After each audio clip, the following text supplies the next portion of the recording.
Nous allons simplifier aujourd'hui la fraction suivante, 520 par 364. Alors comment on va faire ça?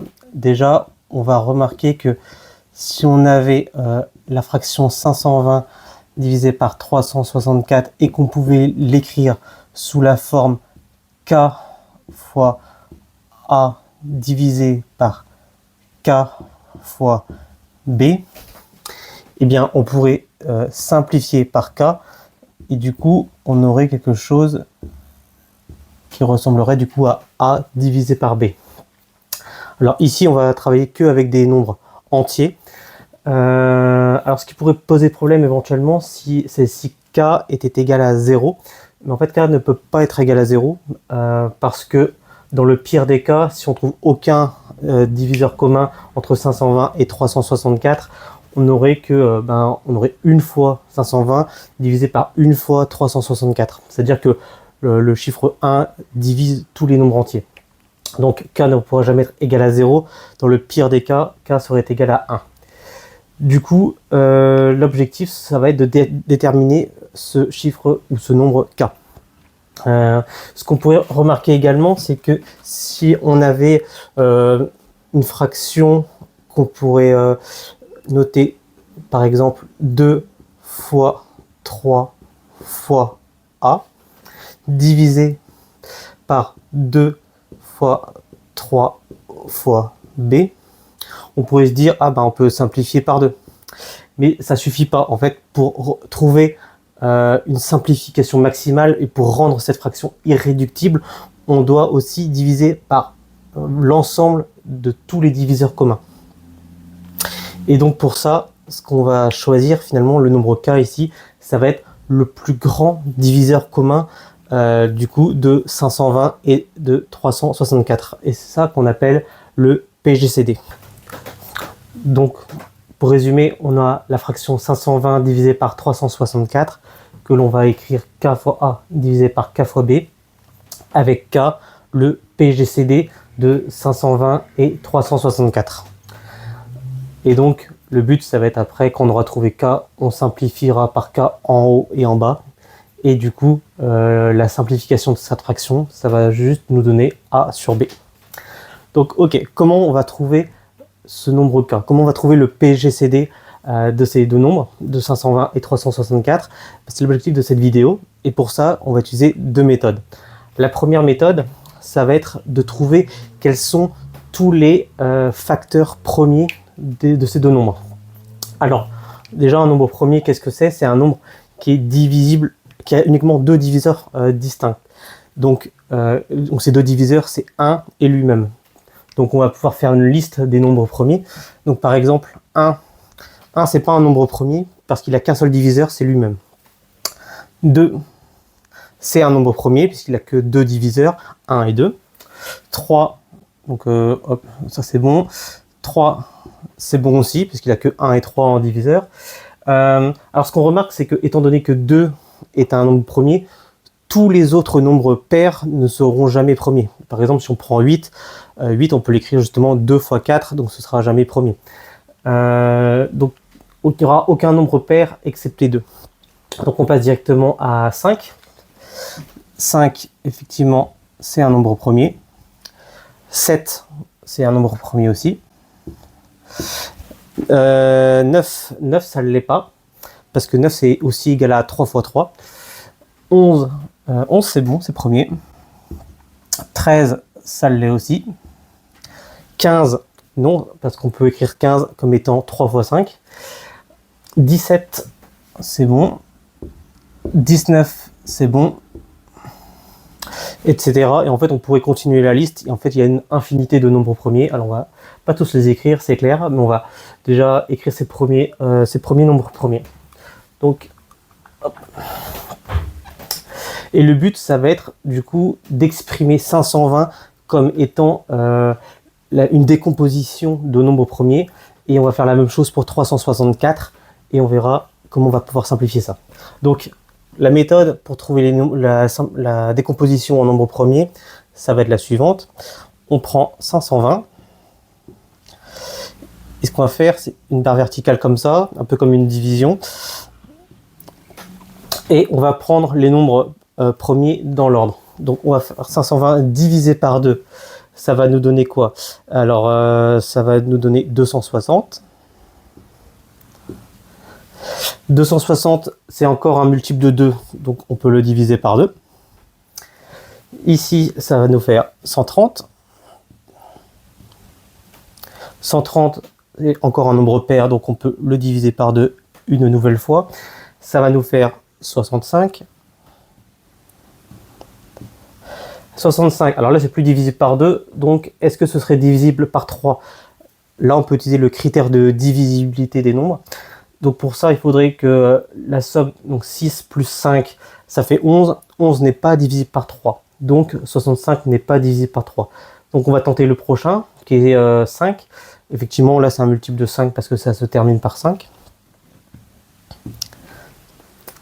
Donc 65 divisé par 5, il y a 13 fois. Donc c'est pas divisé par 5, c'est pas divisé par 7, c'est pas divisé par 11, c'est divisé par 13. Et donc 13 divisé par 13, ça fait 1, donc ça se termine. Ce qui fait qu'on a trouvé la décomposition en nombre premier du nombre 120. 120 c'est 2 fois 2 fois 2, donc 2 puissance 3, fois 5, fois 13. Et on va faire la même chose pour 364. C'est parti pour 364. Donc 364 est divisé par 2. Alors il y en a combien ici? 36, donc ça fait 18. 4, ça fait 2. Ok. Ça c'est encore divisé par 2. 182. Donc on va le diviser par 2. Ça va nous faire 91. Ensuite, donc là c'est plus divisible par 2. Est-ce que c'est divisible par 3? 9 et 1, ça fait 10. 10 n'est pas divisible par 3, donc ce n'est pas un multiple de 3. Par 5, bah, ça finit ni par 0 ni par 5, donc ce n'est pas divisible par 5. Par 7, alors par 7, on ne sait pas trop. Donc soit on connaît un critère, les critères de divisibilité par 7, soit on connaît cette méthode-là et on peut l'appliquer rapidement. Soit, si on ne la connaît pas de tête, on peut simplement faire le calcul. Donc, 91 divisé par 7. Donc ici, il y en a 1. Une fois 7, 7. 9 moins 7, il reste 2. J'abaisse le 1. Et on a 3 fois 7, 21. Donc effectivement, 91 est bien divisible par 7. Et ça va nous donner 13. Et là, on retrouve le 13, 13 divisé par 13, 1, comme tout à l'heure. Donc, nous avons la décomposition en nombre premier de 364, qui est égale à 2 au carré, fois 7, fois 13. Maintenant que nous avons la décomposition en nombre premier de ces deux nombres, pour trouver le PGCD, ça va être assez rapide. Il suffit de trouver qu'est-ce qu'il y a en commun dans ces deux nombres. Donc ici, on a 2 au carré, ici, on a 2 au cube.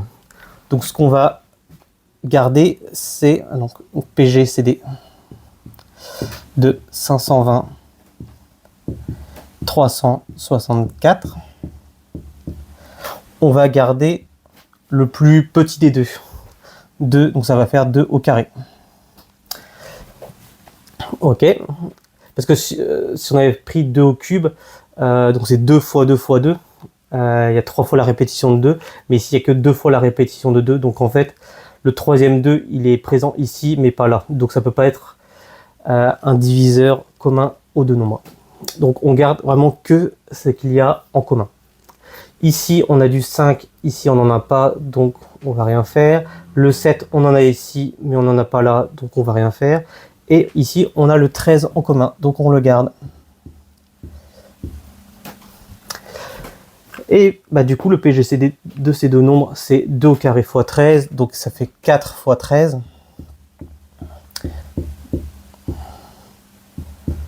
4 fois 13, donc 2 fois 13, ça fait 26. 26 fois 2, ça fait 52. Donc on a trouvé 52. Donc ici, ça correspond du coup au K. Et donc, on n'a que 520 divisé par 364 est égal à 52 fois A divisé par 52 fois B. Et pour trouver ces deux nombres, ce qu'on va faire, c'est simplement la division de 520 divisé par 52 pour trouver A et 364 divisé par 52 pour trouver B. Donc ici, 520 divisé par 52 pour trouver A, ça va être assez rapide, hein. C'est juste 10, parce que 10 fois 52 égale 520. Ok. Et là, 364 divisé par 52. Alors, il y en a combien? On peut tenter 7. Donc, 7 fois 2, 14. Je retiens 1. 5 fois 7, 35. Et 1, 36. Et on tombe pile poil sur le bon nombre. Donc, c'est bien 7 ici. Donc, ça va être 7, 10 divisé par 7. Et voilà comment on peut simplifier 520 divisé par 364. Donc ça, c'est la première méthode. On se retrouve directement pour la deuxième méthode qui est bien plus rapide. Pour cette deuxième méthode, on va repartir vraiment de la même chose ici et on va essayer de retrouver le nombre de cas qui est le PGCD de 520 et 364. Donc la différence, c'est qu'on va utiliser une méthode qui est complètement différente et qui est quand même bien plus pratique dans ce cas de figure. C'est l'algorithme d'Euclide. Parce que quel était l'inconvénient de la première méthode? C'est qu'il y avait quand même pas mal de calculs au final, d'une part. D'autre part, il fallait connaître la liste des premiers nombres premiers, d'autre part. Et troisièmement, il fallait aussi, c'était comme plus pratique, de savoir quels étaient les critères de divisibilité par ces nombres premiers. Ce qui n'est pas toujours évident. Pour les premiers, ça va, mais par 7, tout le monde ne connaît pas la méthode, etc. Donc, ici, on va utiliser une autre méthode qui est l'algorithme d'Euclide et qui a quand même l'intérêt que c'est beaucoup plus facile et que ça marche à tous les coups. Donc, comment ça marche l'algorithme d'Euclide? On va prendre 520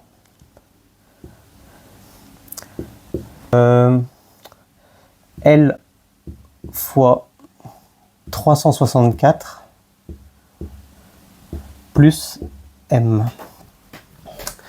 Donc ici, combien il y a de fois 364 dans 520? Il n'y en a qu'une seule fois. Donc il suffira juste de faire la soustraction des deux. 520 moins 364. Donc, hop, je retiens 1 ici. Donc, ça nous fait 6. 6 et 1, 7. Je remets les retenues. Donc, ça nous fait 5. Et 3 et 1, 4. Ça fait 156. Donc, on a 520 est égal à 1 fois 364 plus 156.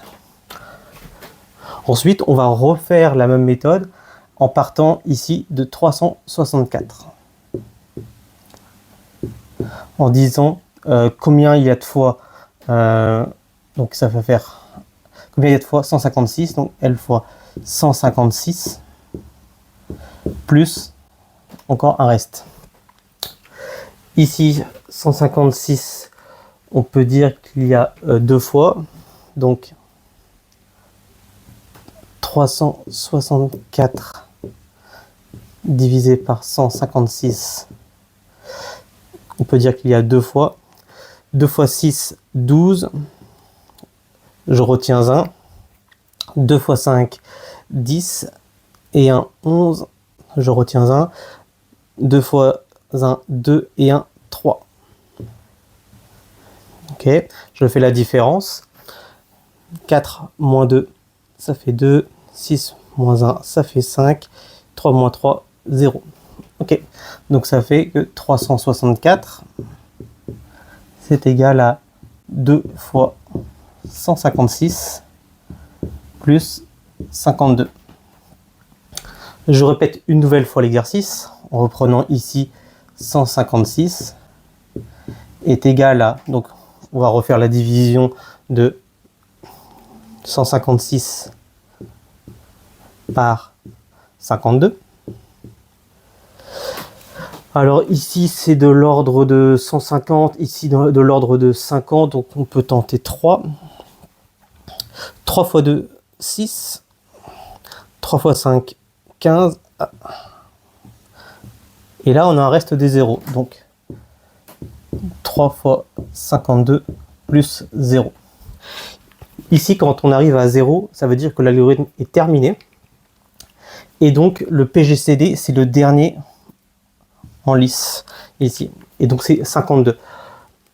Donc finalement par rapport à la première méthode où on avait fait quand même pas mal de calculs, au final ici il y a eu 1, 2, 3 étapes, en 3 étapes c'était terminé. Donc c'est quand même quelque chose de beaucoup plus rapide d'une part, et d'autre part il n'y a pas besoin du tout de connaître tout ce qui est nombre premier, critères de divisibilité, etc. Il y a simplement besoin de faire quelques divisions ou soustractions et on retrouve le résultat assez rapidement. J'espère que ça t'a plu. Si c'est le cas, n'oublie pas de commenter la vidéo. Merci.